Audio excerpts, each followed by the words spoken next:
Tharoor is saying is that it's important for progress. Take, for example, any survey around the world. What do people know about India? Two things: Mahatma Gandhi and the Taj Mahal.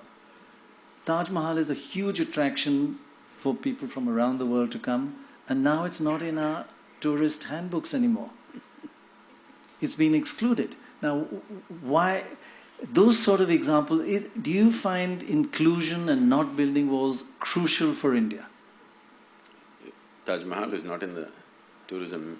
The UP government has issued a tourist handbook that doesn't mention the Taj Mahal because, as you know, their chief minister last month or 2 months ago made a statement saying Taj Mahal is not Indian culture. They have a particularly bigoted and narrow-minded view now, of what is he's becoming political. I just want to rescue us all from that. No, it doesn't matter who built it, whether you like the people who built it or not. If somebody builds something beautiful, we must have an unprejudiced eye to appreciate it.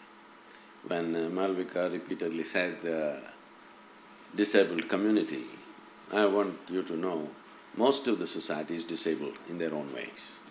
Right. It's not because you lost a hand or leg you become disabled. People are disabled. They tend to disable themselves in so many ways. So, definitely Taj Mahal is a beautiful gem in anybody's eye. You cannot exclude that from India. At the same time, I also don't believe that you must say this is the only thing in India. If you come to India, Taj Mahal is the only place to see. No, It's a very narrow way of doing things. I think that's what has been done for a long time. And it's time to change that by projecting everything else. There's so many other But definitely you can't remove a beautiful gem like there's so many other Taj beautiful Mahal. things, we shouldn't look at who built them, just that they are Yes. beautiful right now. Especially if somebody whom you don't like built something beautiful for you, you must enjoy it even more. But I worry a bit about you saying people you don't like. Is that… No, I'm saying if you don't like somebody and they build something beautiful for you, But are you talking isn't about there a double joy? But when you say somebody you don't like, you're not talking about a community. No, I'm Talk about an not individual. I'm saying I mean, I did not know that Taj Mahal is pulled out of the tourism thing.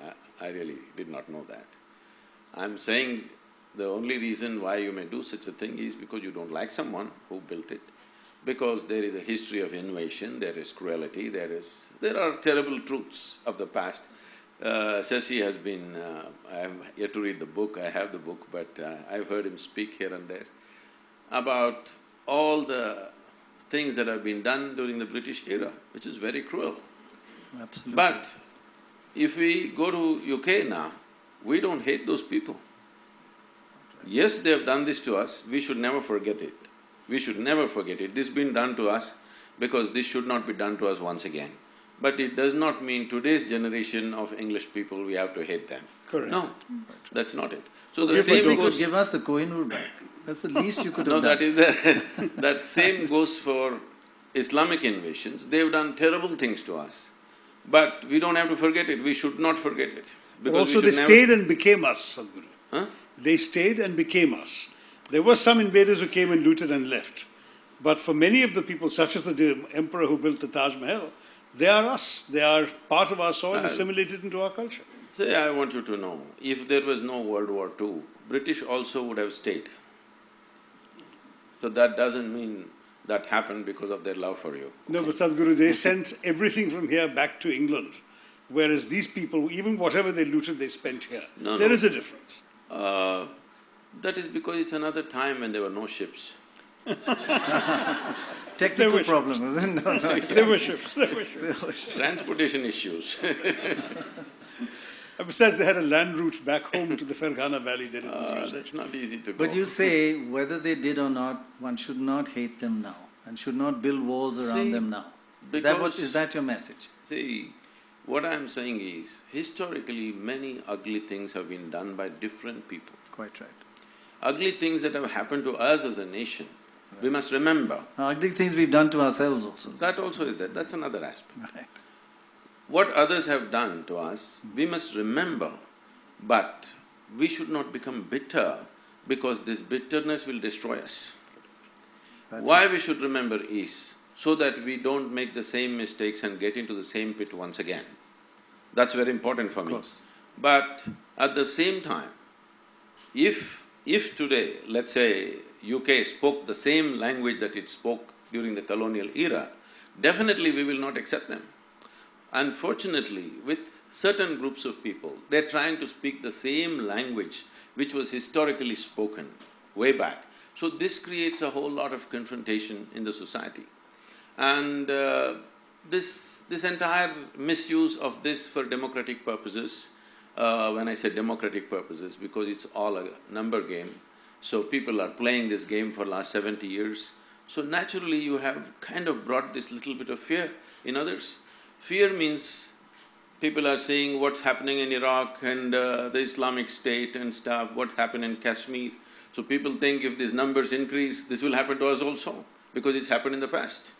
So I feel if one thing stops, I think this entire little bit of heat going on between communities will die. That is, you don't try to change the dynamics of demographics. Just let it stay this for next 100 years. Without anybody trying to increase numbers, you will see everything will level out. This is the only fear. That's why there is reaction. What religion are you? What religion are you? I never identified with myself with any religion as such, because we must understand this, religion is a very foreign thing to India. Because when you say if you have to belong to a certain religion, you have to believe something. But this has always been a land of seekers. We never ever believed anything. It doesn't matter, even when the so-called divine entities came, when Shiva came, his wife asked 1,000,000 questions. The Shiva Sutra is full of questioning. And if Krishna comes, this man, his disciple, supposed to be asked 1,000 questions. Whoever came, no entity, however divine they were considered to be, could give us a commandment. Only debate he got. Because there was no such idea as the God in our minds ever. So there is no belief system. So how can you say there is a religion? So it's great that you're not a God man and you don't have a religion. I think that's a huge… God bless you actually for that. No, this…